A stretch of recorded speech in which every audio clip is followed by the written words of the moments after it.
मुर्गियां भी रखियां देसी मुर्गियां इन्हां 3 मुर्गे जड़ियां ने इन्हां अंडियां तो पाए हुआ एक और मुर्गी नस गई है मुर्गी एक अंडे तो लगी गई है 2 बैठियां तकने इन्हां बच्चे कड्डे या कोनी इन्हां 18 दिन हो गए तो 21 दिन होए पे नो 21 दिन बाद इन बच्चे कट दियां तो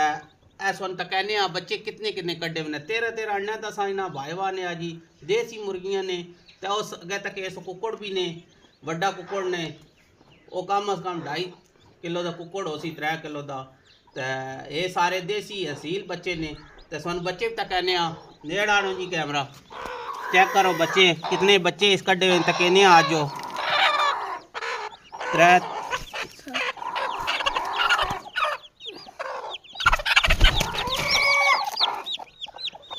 10 बच्चे कड्डे ने जी 10 बच्चे कड्डे हुए तो इससे भी तक कितने बच्चे नो अली बच्चे भी कट दी पई ने इस 3 बच्चे कड्डे ने एक बच्चा पई कट दी अली अंडे उस कुकड़ी दे पे पानी छानी पींदी पई ते दाने छाने खांदी पई कुकड़ा ही बड़ा फायदा जनाब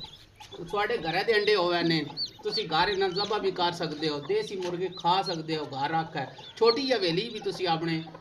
देसी मुर्गे रख सकते हो तुसी मुर्गे और रखो जेह्ड़े जनाब कुकड़ियां बच्चे कड्डने वालियां फार्मिंग का फायदा कोई नहीं वो सिर्फ अंडे देनियां ते ये जेह्ड़े देसी बच्चे भी कड्डदियां